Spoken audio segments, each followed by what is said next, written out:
All right, everyone. We are live with Investor Thrive. This is the Payneless Wholesaling Podcast, where we try to make wholesaling painless and real estate painless for you guys. Because I am Nathan Payne, and my goal is to make things easier for you. Real estate can be difficult, especially if you're up against the world by yourself. So that's why I bring on experts like Neil Timmins right here to show us the way, to show us how to make real estate a little bit easier, a little less painful. All right. So, hey, Neil, thanks for coming on the program. Thank you. Nathan, it's good. It's good to be here. I appreciate the invitation. Thanks so much. I'm excited. Yeah.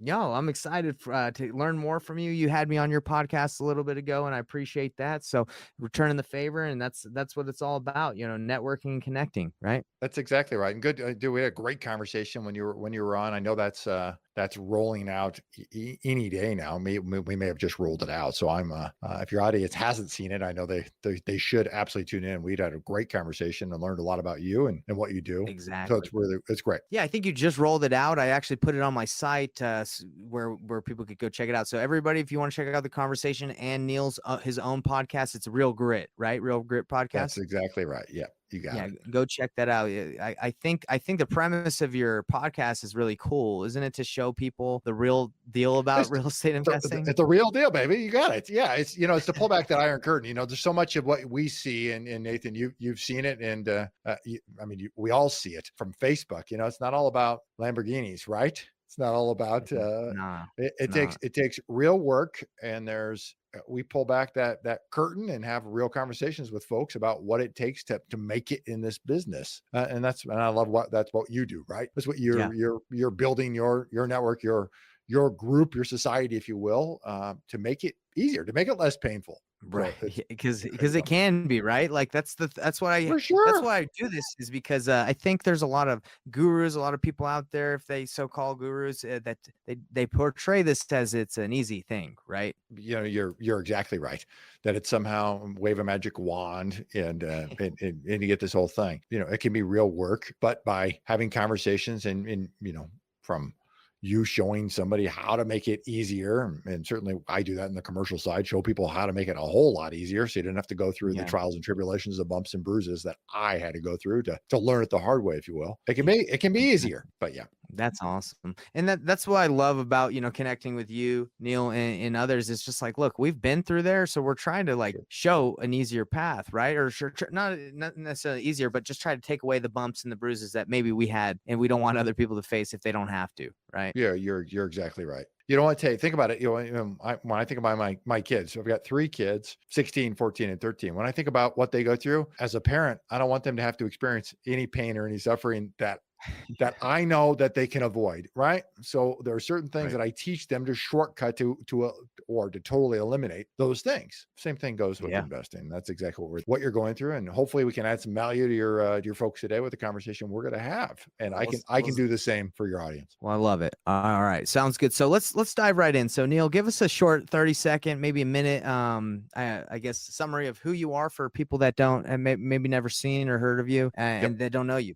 Let's kind of dive right into that. I'm out of Des Moines, Iowa. So I started my real estate career in 2004. So 18 years ago, my mom got into real estate the year before me. She had been a stay-at-home mom, raised myself, my 3 younger brothers. So literally 20 years out of the workforce. She got in as a realtor. I was working at a bank at the time. So she's in a year. We're swapping, comparing pay stubs, if you will, a year into it. And she makes twice as much as I make. And so I'm like, I went to school for 4 years, went to college, get this job, and she made twice as what I might. So that was it. That was my entry point. I was like, I'm going to be a realtor. So I got into real estate as a realtor, and it felt like a glove. I mean, it was home. And so, 4 or 5 years later, became the #1 RE/MAX agent in the state of Iowa when I was 29 years old. And shortly thereafter, sold my RE/MAX, took some time to figure out what I should be doing, and got into real estate investing. And so that was how I got in, fixing, flipping, went through everything in the single family world you could possibly imagine, beat my head against the wall. Had a lot of success, but a whole lot of hard work until I stumbled my way into commercial real estate, found ultimately where the real money is made, and have been been in commercial real estate now for 4 years, and it's my total focus. So why don't you think, I guess, more people talk about commercial real estate? And that might be a stupid question, actually, because maybe they do talk about it. Maybe I haven't heard about commercials much. Is that true that maybe there's more focus on like being a realtor, wholesaling, like the entry level stuff than commercial? Yeah, I think part of that is because it's so much easier, historically speaking, so much easier to get in and wholesale something, right? You think about what it takes to wholesale a house. Like all of us have some interaction with a house, right? We either, Right.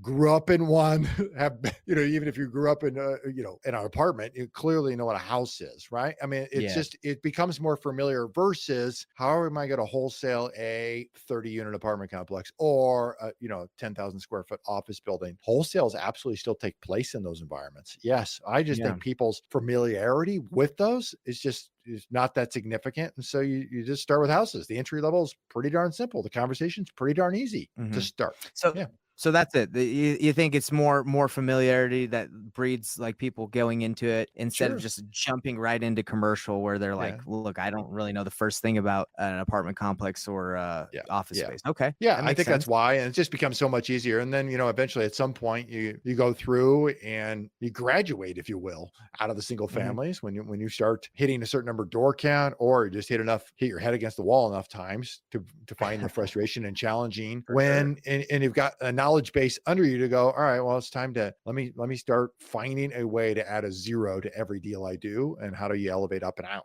So what would you say for someone's brand new in investing? Would you say, hey, go through the familiarity of wholesaling? Would you say, hey, forget that. You don't even need to waste your time. Go straight to commercial. What Yeah, would you great say? question. I think it depends on that person. If you've got some familiarity with commercial in somehow, or maybe you came out of, maybe you're just super comfortable with Excel spreadsheets, right? You've got a background in finance, you've got a comfort level there. I would be skipping the single family side. I'd be going straight into commercial. Just know it takes longer. It's a team sport as well. So oftentimes it Mhm. takes having a partner, having some other people with you to be able to get over the finish line. Hmm. Okay. So let's talk about that. Do you feel Yeah. like when you jumped into commercial, you said you've been doing it for how long now? Yeah, 4 years now, 4 years. Do you feel like you could have done it earlier? Do you feel for like sure. you Yeah. know, it was the right timing or yeah, tell me No, about that. yeah. I mean, all things happen in the right time, so there's nothing worse mentally than looking back and going, "Oh, I should have done this. I wish, dot, dot, dot," Mm, right? mhm, So mhm. I believe all things happen at the right time for the right reason, whatever that reason happens to be. Sometimes Right. it's revealed to us, and sometimes it's one of those mysteries of the unknown, right? We just Mhm. have to accept it. But Okay. looking back, could I have done it sooner? Knowing what I now know, yes, that it's not as scary as it really is. It's not as complicated as it really is. But I had to go figure those things out, right? And then ultimately make it not scary and not complicated to myself. Take all the information and piece it down into a system that's really digestible for my brain to understand, and then ultimately my team to go then use and put it into practice. It's awesome. Okay, so I had a question about the spreadsheets and the finances that you were Yeah. talking about. Like you had a background. Is that necessary? Like, do you need to be able to understand No, Excel or Google no, Sheets or no. finances? Yeah, tell me. No, no, No. no. I mean, you don't have to understand that at all. Mm, It would give you a leg up to jump into if you had a background in finance or spreadsheets, you were super comfortable there, and I was making a mhm. decision to go, do I go into commercial or do I go into residential? That would give you a leg up going into commercial from the get-go. Now, if you're in Okay. the residential space, you've been talking to motivated sellers, you know how to put a deal together, you know how to craft a deal, you know how to contract it, you just know how to get a deal to the finish line. You're on level playing field already. Mhm. Are you doing most of your deals from brokers or on market, or is it mostly off market and finding Good, those good opportunities? question. There's about, I'm going to say roughly 45% of our deals get done off market direct to seller. About Okay. 45% of our deals get done off market through a broker. And then Okay. about 10% get done on market through a broker. Oh, wow. So 45% off Yeah. market through a broker. So you've developed Yeah. relationships with brokers where they won't Yes. even put them on there. They'll just Right. send them right to you. Yeah. Most of the deal flow in this country, I would suggest to you, gets done that way. It's In the done commercial broke space? in the commercial space. Yeah. Yeah. Okay. Brokers, Yeah.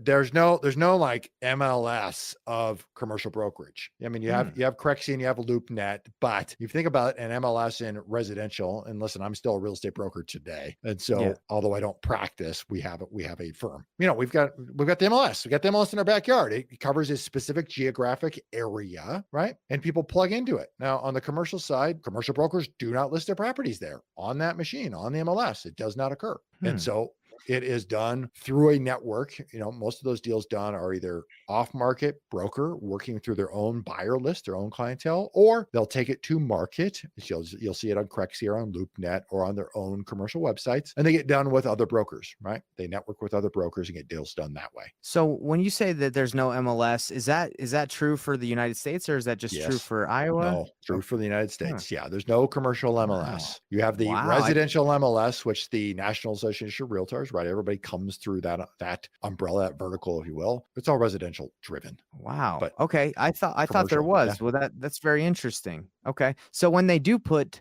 you said that 5% came on from on market on the MLS. Didn't you say 5% went on the MLS? Yeah, 10% from on market properties. So you'll see those on Crexi or LoopNet. If you want to call those the MLS, this is close to an MLS. I'm using that in quotes because it's really not the same. It's as close to a national MLS as it gets. Why is that? You think they would do that? Because if you think about the residential real estate agents, most of those people, the overwhelming majority of houses listed by an agent are sold by another agent. So almost always are there two agents involved in every transaction, overwhelming majority. And on the commercial side, it's just not the case. People have a clientele of buyers. It is significantly relationship driven. And what one has to know about a property is much greater than what one has to know about a house. And so that's why you find people oftentimes working with the one agent, not having their own agent. You typically, percentage wise, there's one agent involved in those transactions. Wow. That sounds like my kind of game. I'm all about the relationships. That sounds right. fun. Yeah, exactly. Yeah. Because you think about, hey, what's the likelihood of you going and having a residential agent who can find you deal after deal after deal that are good deals for you to go rehab or wholesale or whatever? Like, they don't come across those. That's not what they do. They stumble across those when they're in the process of listing retail properties, right? Yeah. But a commercial agent who would specialize in whatever that happens to be, apartments, industrial, office, self-storage, whatever that specific asset class that they would specialize in, the odds have it that they come across a deal that lines up for you probably pretty darn good, because they specialize in an asset class and they're looking for deals, for opportunities for other investors to place dollars and cents. Wow. Okay. And so you're mainly, are you buying these when you're in commercial? Are you lining these up with, are you like doing the agent thing? What are you specifically focused on in your commercial? So I happen to be an agent, but I do not practice. We have a brokerage. And so our brokerage, other agents sell houses and do various things. Right. But that's not what I do. No, I'm an investor through and through. There's two sides to my business. Well, really three sides to the business. On our investment side, we buy commercial property. So I focus on really my backyard of Des Moines, Iowa. And we'll buy one of 6 major asset classes, apartments, self-storage, mobile home parks. In fact, we just closed on a mobile home park a week ago today. So we just bought our very first mobile home park. How do you feel? Really darn good. I mean, I'm excited about it. We're going through. It's going to plan. First weekend, you're like, all right, let's get all these ducks lined up, get them all lined up in a row. It's going. That's awesome. It's going really well. So congrats. I think that's awesome. Yeah. No, man, I'm pumped about it. I appreciate it. Yeah, America's last stand at affordable housing. It's really good. But self-storage units. We own self-storage units as well, office and retail. So we really focused on. Was it scary to get into this? I mean, it sounds like you're doing some big moves. I mean, I'd be a little nervous.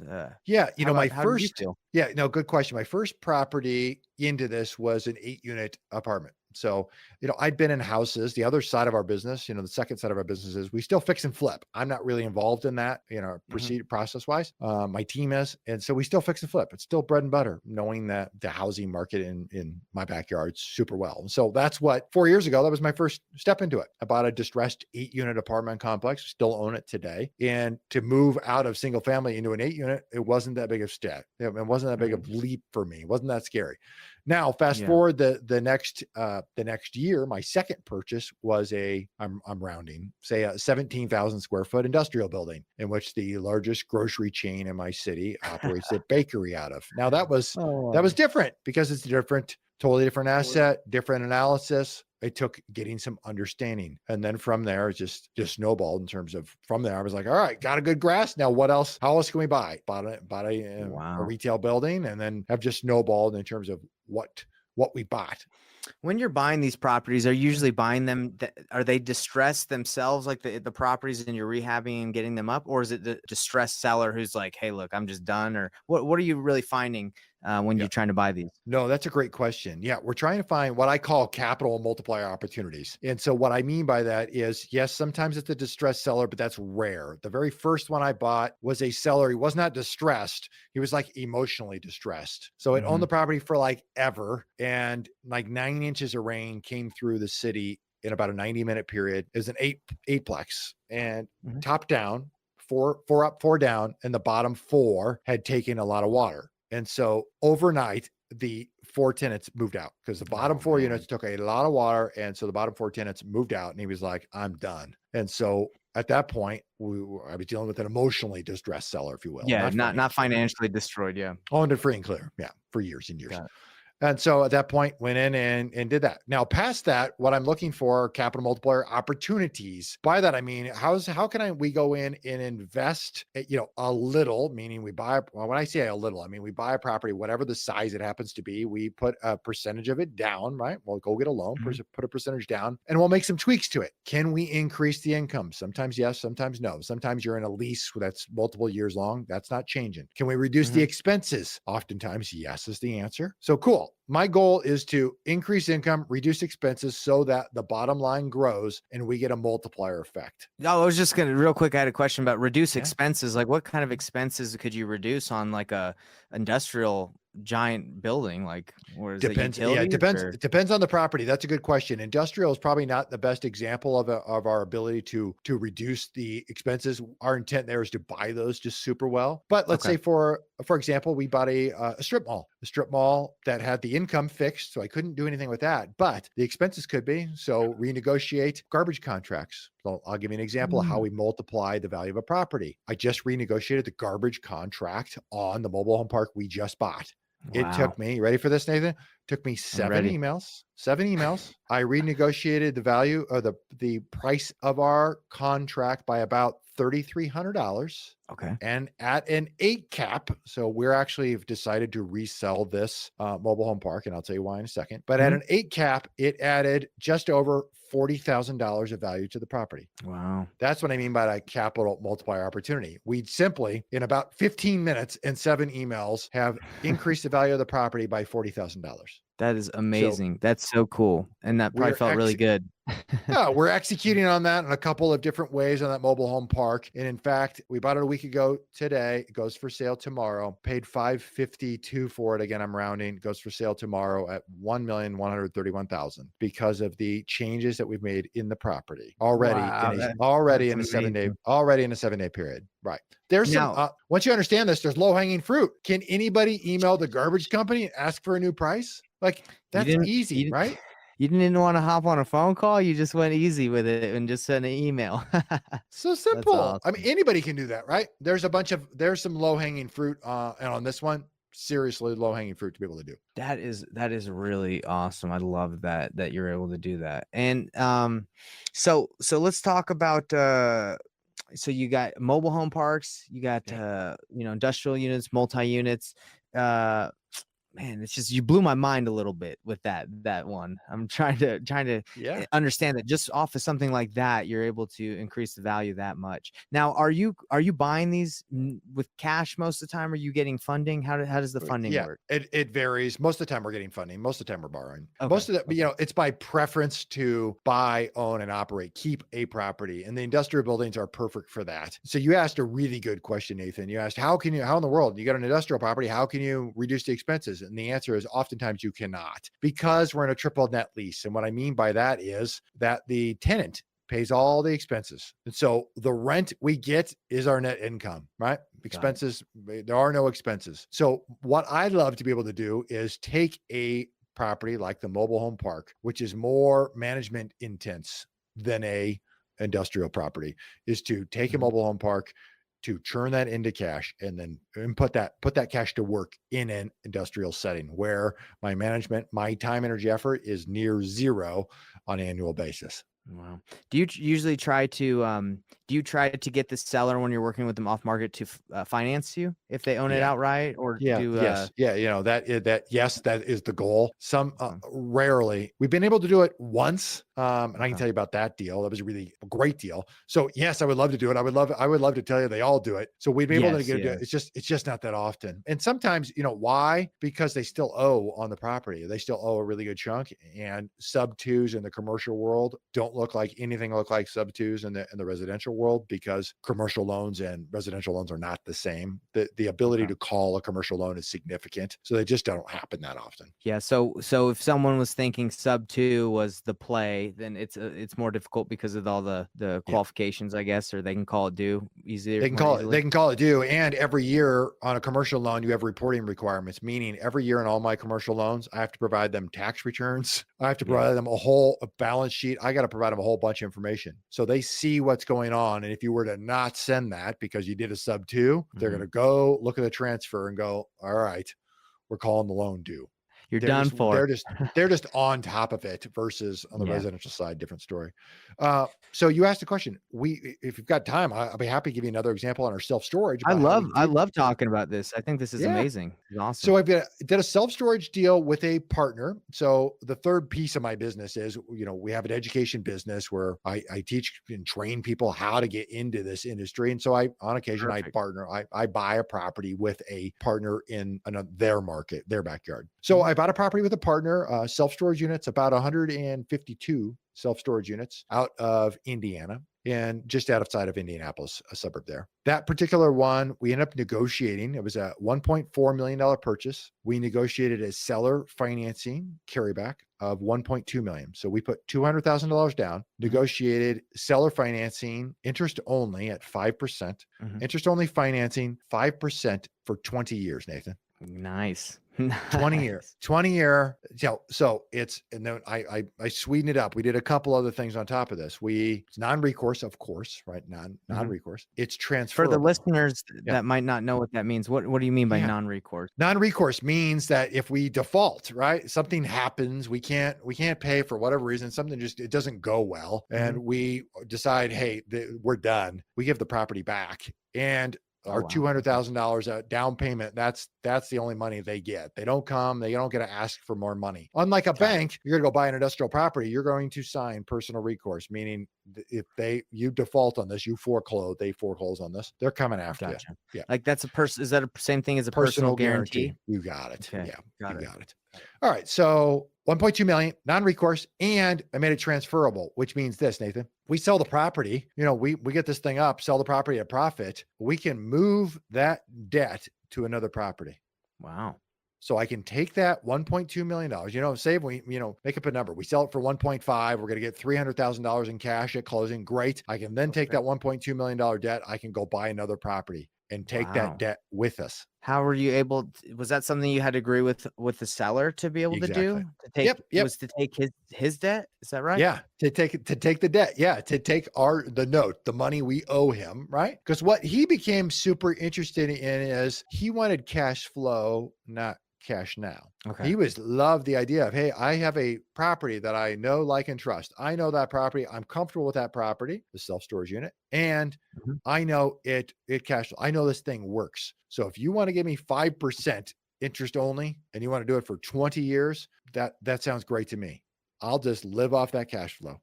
Wow. That's amazing. 5%, and what was at 1.2? So he was 1.2 million. making quite a bit 60, on that.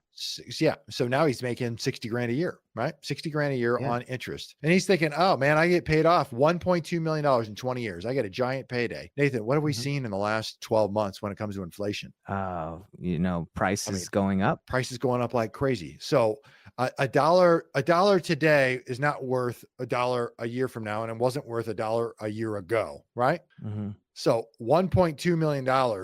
Would you rather have $1.2 million today or in 20 years? That's a I'm good guessing question. I'm guessing with the inflation at 7 or 8%, you take $1.2 million today. Because if I can go take $1.2 million today, invest it, it's going to be worth a whole lot more 20 years from now, right? Versus just waiting and then getting that, and it's, you're saying worth less, right? Absolutely worth less. Yeah. Okay. In if you invested that correctly over the course of 20 years, put it into a model, it's probably worth half as much, probably worth 600 grand. So in my mind, we're paying them in 20 years with significantly discounted dollars. So for him, do you think that was a smart move on his end to just take Uh, the cash flow? And what do you think? It's his comfort level. That's a good question.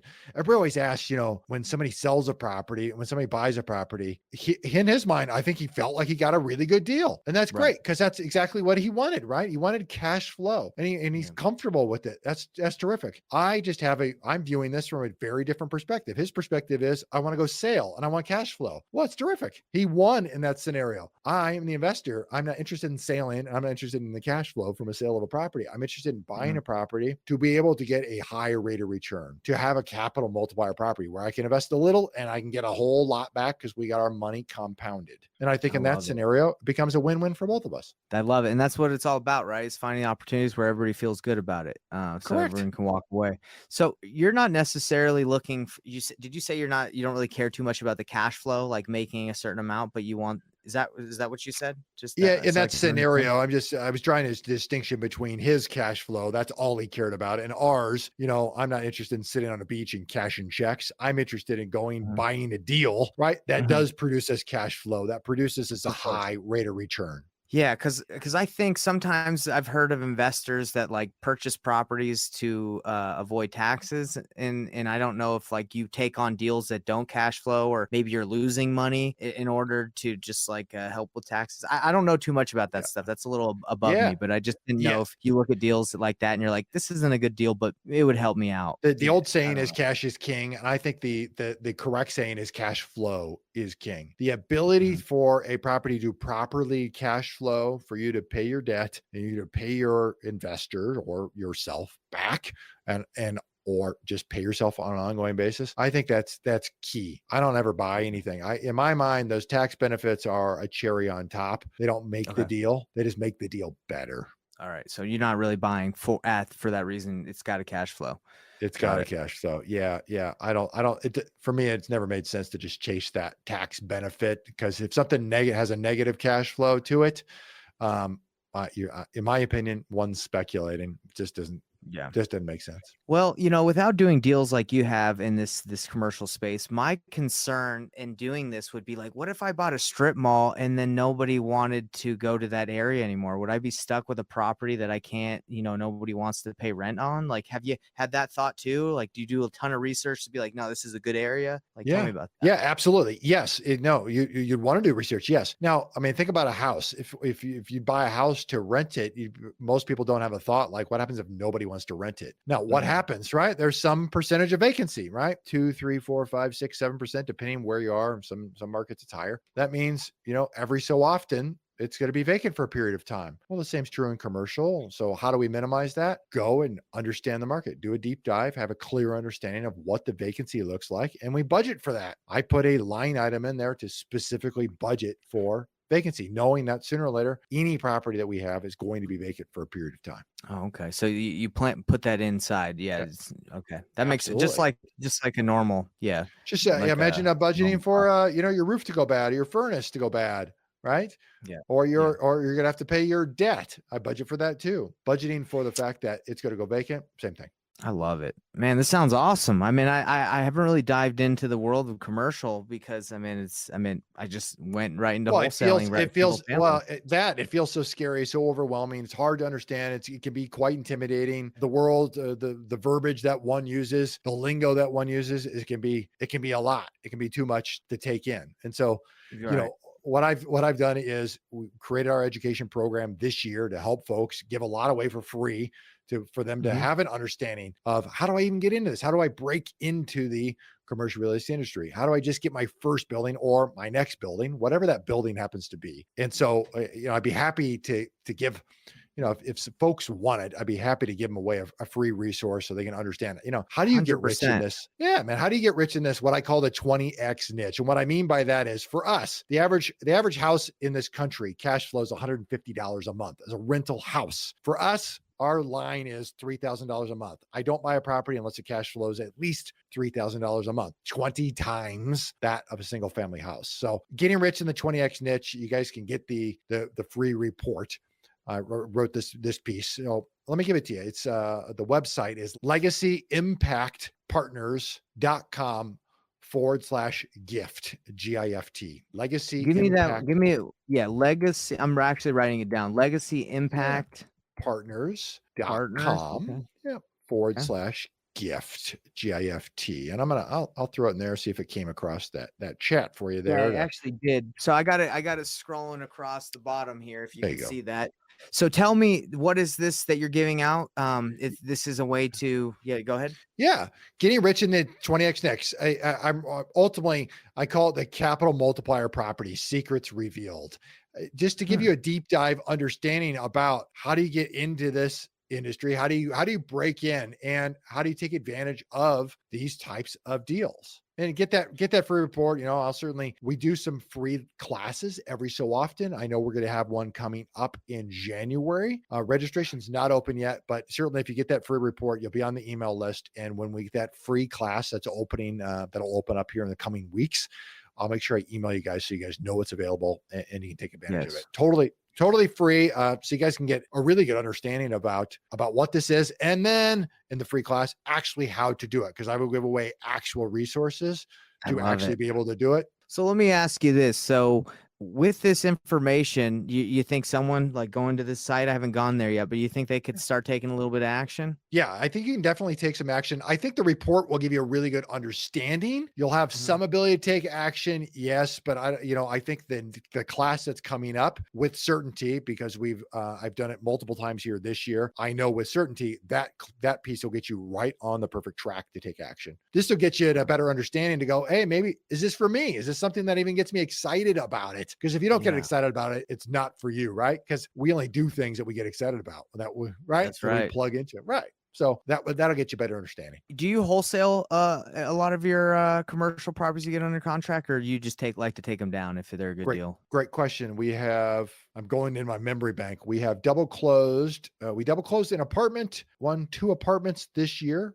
And one was like $124,000. One was like, I'm rounding, but one was like $136,000 net here. So we've double closed. So you're at 250,000 roughly there. Oh, yeah, that's we have awesome. another one under contract today, which we will likely assign. And and then we have taken, closed and resold other properties. But any reason for the double close versus just assigning those two? It just became for those particular transactions, it just became a little easier, a little cleaner. Yeah, cleaner. Yeah, got it. Yeah. Well, hey, I think what you've given us to the community, the Payneless Wholesaling, Investor Thrive community, I think you've made getting into commercial, if that's anything that people want to do, I want to do it. I think you've made it less painful, right? And you've made it.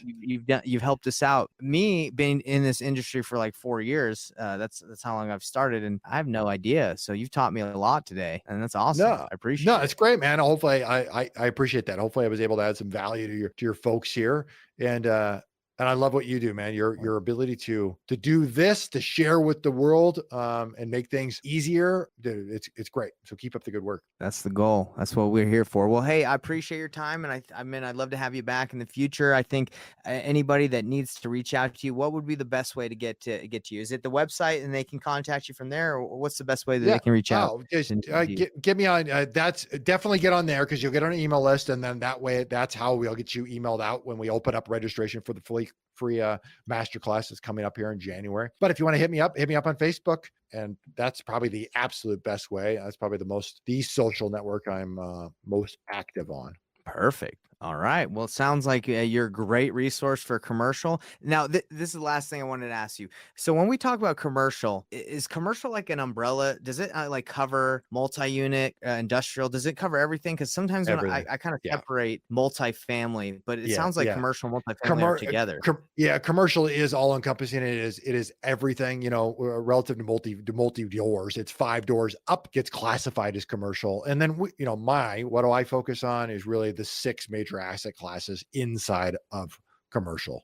So there's That's everything awesome. falls under there. We focus on the big 6 that are like 85-90% of all the markets in this, all real estate in the country. So I understand you can do all of them, but if you were to be known as like one thing, what would you want to be known for? Would it be mobile homes? Would it be multi-units? Would it be industrial, like storage Oh, units? great question. What do I want to be known for? The person who helps people break into commercial real estate. That would be the one thing I'd want to be known for, and help them Love find it. their asset class. We've got a wonderful asset class, and you guys will get this in the master class. The ability to figure out what asset should I be in, right? For some people, it's Got it. industrial, it's mobile homes, it's whatever it may be. And we've got a fun tool that some people come in and go, oh, I think I want to be in this. We've got an awesome tool that we literally have people go through, fill out questions, and then have a scoring mechanism that scores it up to rank your top asset classes, top to bottom. And you Wow. go, oh my gosh, I totally, when you understand the benefits of the asset class, that's what gets you excited about it. That is exciting because my limited knowledge of the commercial space was like I thought you would have to just really hone in, but it sounds like you kind of give the options and you let people know what asset class is best instead of just being like, hey, mobile home, I'm the mobile home guy. This is all you need to Yeah. do. Sounds like you help people decide what's best for them. That's Well, awesome. here's why, Nathan. If you found a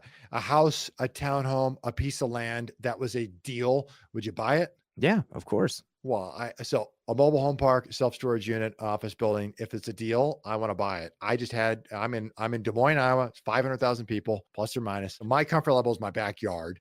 And so I just had to get really good at finding deals and really good at understanding multiple asset classes. That's my comfort level. And I don't want I to let a love it. good deal, right? If you turn over a good deal, I don't want to let a good deal walk down the street past me. I want to put that baby to bed. Yeah, no, 100%. I agree with you. Well, we'll have to have you back. I I would honestly, love it. maybe we can talk after this podcast a little bit. We can after we end this live because I want to help you promote your masterclass if I can Oh, help you out. wonderful. That'd be great. Yeah, I appreciate Cool. that. Thanks so much for having All me right, on, man. everybody. Anytime, everybody. We're out. It's great having you on, Neil. Reach out to him if you need him. Talk to you guys later.